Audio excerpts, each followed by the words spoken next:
Hello, this is Dr. Scott Friedman at the Icahn School of Medicine at Mount Sinai. I'm delighted to give this lecture on behalf of the PanNASH initiative. My title is the HCC Pathogenesis in NASH and the Impact of Fibrosis, and this is adapted from a lecture I gave recently to the Paris NASH meeting, and I'm pleased to illustrate the highlights of that topic in this talk today. I have many commercial interactions, none of which are related directly to the content of this talk, but I list them for completeness' sake. Here's the overview of my lecture. I will cover three areas of HCC, fibrosis, and NASH. First is epidemiology and clinical features. Secondly, I will talk about HCC mechanisms that are unique to NAFLD or non-alcoholic fatty liver disease and not dependent on fibrosis. And finally, I will close with some potential mechanisms that link fibrosis directly to NASH, hepatocellular carcinoma. To remind the audience, this is the spectrum of non-alcoholic fatty liver disease. It includes patients with fat alone, known as non-alcoholic fatty liver. Up to 40% of Americans have this condition, of whom 25% progress to this state of non-alcoholic steatohepatitis. This is the disease stage at which there is great attention being focused, both because of its risk of inflammation and progressive fibrosis and cirrhosis, shown here, but also because of the risk of hepatocellular carcinoma. I will also emphasize very shortly the unique feature of HCC and NASH, which suggests that up to a third of patients will develop hepatocellular carcinoma while they still have NASH, but before they have developed cirrhosis. So we need to be vigilant about the risk of HCC earlier in the stages of disease for underlying NASH compared to viral hepatitis. This slide illustrates the compelling epidemiologic data of HCC prevalence rising relative to the underlying etiologies, including chronic hepatitis B, chronic hepatitis C, alcoholic liver disease, or alcohol plus chronic hepatitis C. What is clear from the purple line is that relative to other underlying causes of HCC, the number or fraction of patients or the relative rise associated with non-alcoholic fatty liver disease is disproportionately greater. So over time, an increasing fraction of our patients with primary liver cancer or HCC will have underlying NAFLD or NASH. And this represents an important epidemiologic milestone that tells us we need to understand the disease better in order to intervene early and ultimately to develop more effective treatments. This slide from a recent review from my colleague, Dr. Joseph Blovet, underscores the global incidence of NASH HCC per 100,000 people, with the darker blue representing the higher global incidence. As one can see, particular regions, including China and Mongolia, where co-infection with hepatitis B and Delta is particularly high, but also Middle East and North Africa, in particular Egypt. So disease is distributed differentially around the world, but is increasing in all these regions. Now, one of the key points that I mentioned is that unlike hepatitis C, B, and other diseases, NAFLD as an underlying etiology is associated with a higher fraction of patients who are not yet cirrhotic. So what you're looking at here is the relative distribution of cirrhosis in the darker gray and non-cirrhotic in the lighter gray. Again, for hep C, B, and alcohol, almost over 90% in most cases of the cancers that arise do so after the patient has cirrhosis, whereas in NAFLD, up to a third of patients develop these cancers before they are cirrhotic. And this illustrates some important concepts. First of all, in NASH, it's clear that other factors beyond fibrosis alone contribute to HCC, and it begs the question of what are these factors? So before we focus on the factors apart from cirrhosis, it is worth re-emphasizing that still cirrhosis is the strongest risk factor for HCC and NAFLD. Overall cirrhosis shown here as an incident rate, also linked to a higher incidence in males, which is well known. Hispanic ethnicity, and this is interesting because it's almost surely related in part to the high prevalence of the PLA3 polymorphism, as I'll describe in a moment, that is higher in Latino Hispanic Americans. Also, the presence of diabetes is another heightened risk factor for cirrhosis in addition to hepatocellular carcinoma. So there are some identifiable risk factors epidemiologically, but also there are HCC mechanisms that are unique to NAFLD and not fibrosis dependent. And in particular, the prevalence of obesity in patients with NAFLD represents a significant risk factor for all cancers, but in particular liver cancer. This is a study from over 10 years ago from Dr. Zobair-Yanasi, looking at the type of cancer that's impacted by prevalence of obesity. And what you can see in the red boxed area is among the different cancers where obesity is a risk factor, that risk is heightened to the greatest extent for liver cancer. And so clearly obesity is creating some metabolic conditions that give rise or predispose to liver cancer. And of course, in some ways, it makes sense that that's greatest in liver compared to other organs because so much of the metabolic work of the system and the storage of fat takes place in the liver. But there are other mechanisms of increased risk of cancer associated with obesity that are especially relevant to primary liver cancer. Obesity itself is a chronic inflammatory state with more oxidant stress, DNA damage, and mutations, cause of chronic damage and DNA injury. Secondly, with an increased fat burden in obesity, there is increased estrogen production, and this may also drive the emergence of neoplasia more precipitously in liver than other organs. Associated with this is a higher circulating level of insulin-like growth factor and insulin, which are thought to be modestly pro-carcinogenic. And more broadly, there's an increase in all adipokines, especially leptin, which is a mitogen in liver. And so higher fat means higher leptin, and higher leptin is a higher mitogenic signal. There are clearly genetic risk factors, which I'll review in just a moment. And finally, we shouldn't overlook the emerging importance of the altered gut microbiome. It's very clear that the microbiome is an important determinant both of disease and also of NASH in particular and HCC. And elegant studies in animals show that NASH itself can be transmissible through a gut microbiome transplant. And we know that patients who are at higher risk for cancer have a unique microbiome. And the challenge now is to begin to harness the information from that microbiome, both diagnostically, but also mechanistically, to understand what it is about the features of the microbiome that predispose to either NASH or cancer, and to try to mitigate those therapeutically in addition to using it as a diagnostic tool. And so we have a lot to learn about the link between obesity, gut microbiome, and these other features. But each of them represent potentially actionable points of pathogenesis that we have to understand better. In addition, it's very clear that the immune microenvironment in NASH is unique compared to other chronic liver diseases and creates a permissive microenvironment for cancer. This is summarized in another review by Dr. Lovett that indicates the presence of chronic dyslipidemia that ultimately can change the generation or increase the generation of reactive oxygen species, deplete protective CD4 cells, and increase Th17 cells. And this can also lead to neutrophil activation and changes in the cytoplasm and nuclei and mitochondria, which collectively represent stress to the cell that may be unique to the NASH pathogenesis. And all of these elements, metabolic reprogramming, increased endoplasmic reticulum stress, and mitochondrial stress, are thought to be stressors to the cell that can predispose to DNA damage, loss of protective abilities of the cell, and ultimately the emergence of a small cancer. The importance of the microenvironment in NASH and the difference in this microenvironment compared to other etiologies was underscored by a very elegant paper published in Nature last year, in which the investigators looked at the outcomes treatment with the newly emerging immune checkpoint inhibitors and compared those outcomes between those patients who had NAFLD and those patients who had other etiologies, almost entirely viral hepatitis. You're looking here at the overall survival curves in a discovery cohort in B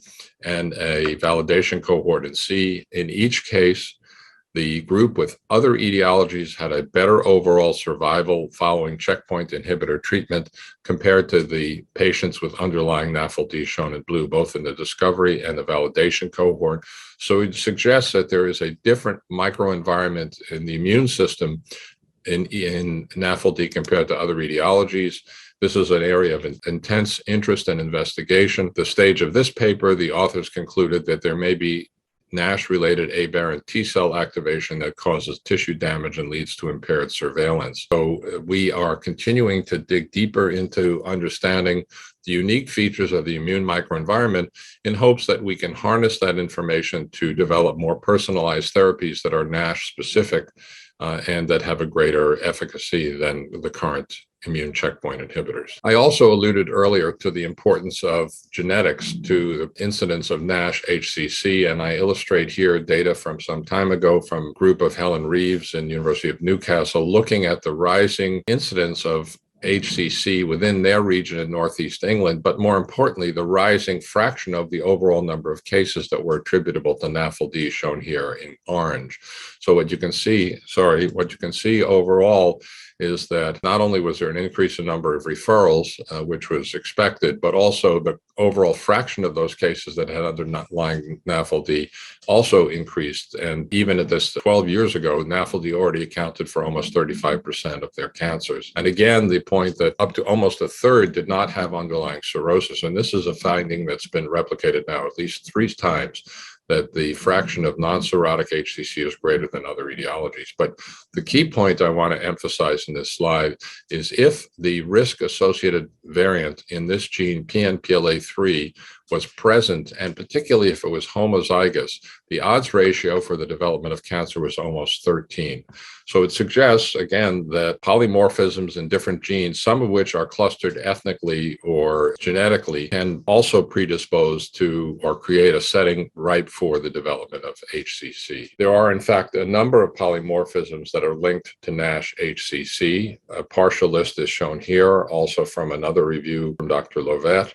I'm not going to go through these individually, but will point out that in virtually all cases, they relate to polymorphisms that somehow regulate or alter metabolism of lipids, either export, synthesis, content. And this suggests that changes in the amount of fat that's accumulated based on genetic risks may also have downstream effects on the development of injury and also other factors related to fat accumulation that can drive the emergence of hepatocellular carcinoma. And so we, over time, will begin to integrate this genetic information to calculate more robust risk scores combined with other features of NASH to predict who will develop NASH-HCC. This is important because it may inform our screening efforts so that patients who have a high genetic risk associated with liver fat could require more stringent and earlier screening for HCC to identify and treat cancers when they are still curable. I'll just say a word about experimental models. These represent a mainstay overall for our efforts to understand NASH-HCC. My own laboratory developed a model described here that we now call the FAT-NASH model. FAT stands for fibrosis and tumors, which we think is an important component of the model. These animals are given a high-fat, high-cholesterol, high-fructose diet with a very low dose of CCl4, carbon tetrachloride, intraperitoneally. And what you can see is in the animals that receive both a Western diet and CCl4, there's a dramatic increase in the number of tumors and in the mean tumor size. Those tumors can be quite large and appear on the surface of the liver.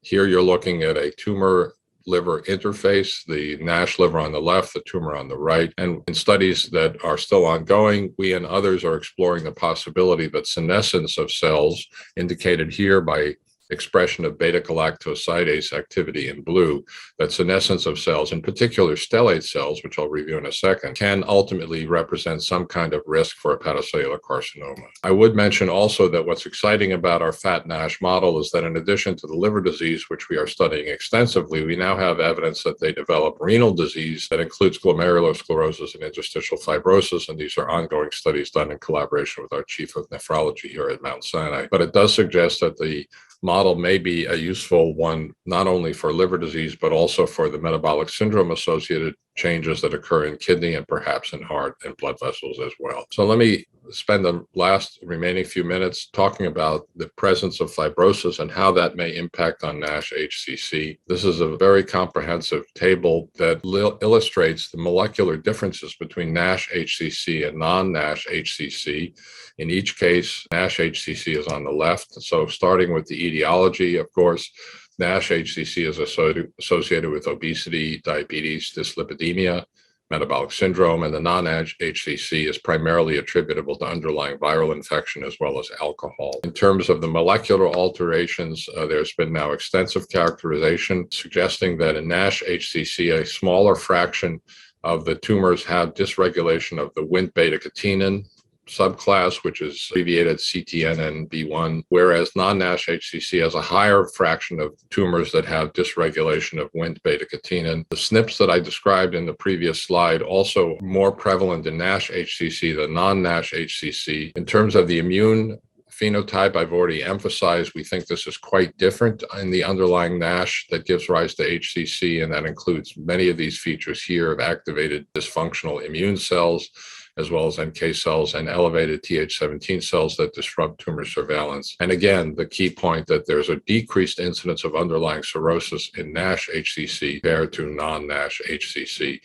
Interestingly, alcoholic steatohepatitis in more recent studies also has a higher fraction of non-cirrhotic HCC, but not as high as those who have NASH. And remember also that presence of NASH and ASH together is not uncommon, and so presumably this is a synergistic interaction that accelerates the emergence both of NASH, but also inflammation, fibrosis, and cancer when both NASH and ASH are present in the same patient. As many may know, my own laboratory has focused for almost 40 years on the pathogenesis of NASH, or fibrosis, I should say, and in particular, the role of the hepatic stellate cell. The hepatic stellate cell shown here in blue is a resident, non-parenchymal, non-hepatocyte cell in the liver located between hepatocytes and sinusoidal endothelial cells. It is, in fact, a pericyte of the liver that wraps its foot processes around the sinusoid. And its most characteristic feature is the storage of droplets of vitamin A in the form of retinal esters. As the cells activate, shown here, those retinal esters are lost, and the cells begin to multiply, associated with accumulation of scar or interstitial collagen, and resulting in changes in the function of surrounding cells, in particular loss of hepatocyte differentiation, closure of the pores in the sinusoidal endothelial cells or fenestrae that normally constitute a healthy sinusoid, and activation of macrophages. And so our studies have focused for decades on how activation occurs, and of course, how it ultimately can be mitigated to reduce fibrosis therapeutically. The role of these stellate cells in tumor emergence, both primary and probably metastatic tumors, is multifold. Stellate cells, which also are known in cancer-associated or tumor-associated fibroblasts, CAFs or TAFs, play a central role in integrating signals both from damage to hepatocytes that include hypoxia, but also interactions with endothelial cells, as well as different immune cell subsets. And collectively, stellate cells help orchestrate both the angiogenic, fibrotic, as well as the inflammatory responses that underlie tumor growth and proliferation. We summarized some time ago the potential pathways and links between fibrosis and HCC. I refer you to this reference, Icahn et al. From 10 years ago, which fundamentally is still accurate in terms of the concepts we outlined. Time does not permit me to go through all of these, but there are certainly pathways that go from normal liver to chronic inflammation, other pathways that underlie the emergence of hepatocellular carcinoma directly from the inflammatory liver, but also through myofibroblast or stellate cell activation that generate fibrosis and lead to a number of other features that also contribute. And let me just illustrate one or two of these. For one thing, it turns out that stellate cells are, as I mentioned, a nodal point regulating immune responses and inflammation in a way that may promote HCC growth.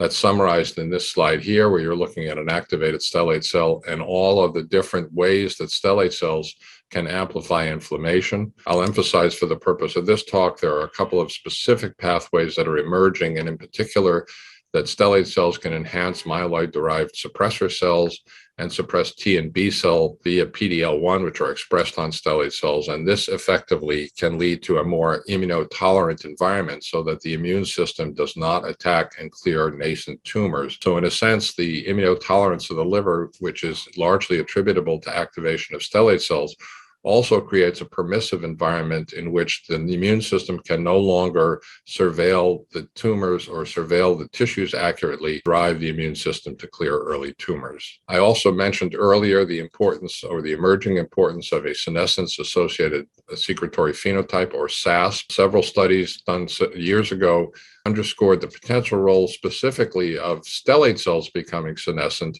and driving the development of a pro-tumorigenic environment. This is linked, at least in one study from Japan, to a high-fat diet, a change in the microbiome, and elaboration of deoxycholic acid that drives the senescent microenvironment in liver. So this is an exciting potential area of interaction where the gut changes in the microbiome lead to changes in the senescence microenvironment that develop into liver cancers. One exciting study performed by the laboratory of Dr. Scott Lowe, we participated peripherally in this study, in which they reasoned that if they could clear the senescent stellate cells, then perhaps that would have an impact on fibrosis.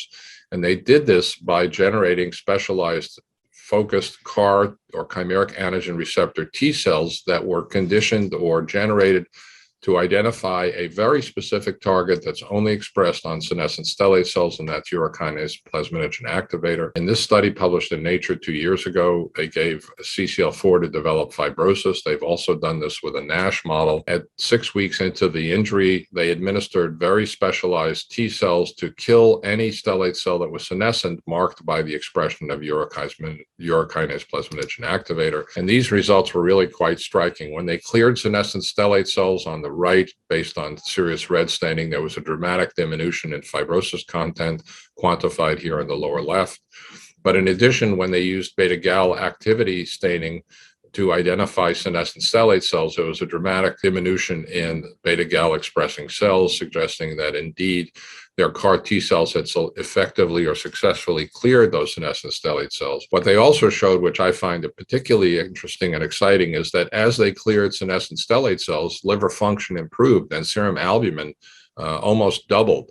And this suggests an important link that we don't understand well between fibrosis and regeneration. The more fibrosis, the less regeneration. In this case, once you clear senescent profibrotic stellate cells, regeneration may be amplified, and that's reflected in the rise in serum albumin in these animals. In addition, although I won't illustrate it for lack of time, stellate cells and hepatocytes in the microenvironment can interact with matrix-bound growth factors.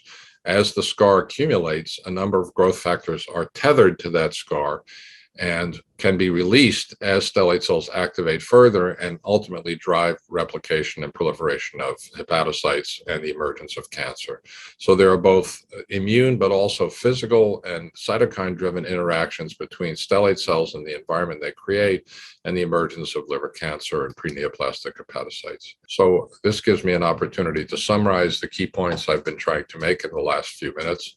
First of all, systemic effects of obesity on cancer development are especially relevant to liver and involve inflammation, genetics, growth factors, adipokines, and microbiome, among others, and I've given you several illustrations. The immune milieu of NASH is distinct and may be immunotolerant and thereby diminishing responses to checkpoint inhibitors, so work needs to be done on defining the specific immune deficits in the NASH liver so that we can establish more personalized or precision therapies that attack the immune dysregulation that's unique to NASH. Finally, mechanisms linking fibrosis to HCC and NASH include actions of hepatic stellate cells as modulators and orchestrators of immunity and inflammation, but also the physical features of the extracellular matrix, their ability to bind growth factors, and also the potential stiffness of the liver that occurs as fibrosis progresses. And in the last point, as we develop and approve NASH therapies and antifibrotic treatments, we should explore their impact on these putative mechanisms of HCC in the hope and expectation that antifibrotic therapies will not only improve and reduce the risk of liver failure, but will also attenuate the emergence of liver cancer. So with that, I'll close. Thank the PanNASH initiative for the opportunity to present this lecture, which I hope you find informative. Thank you.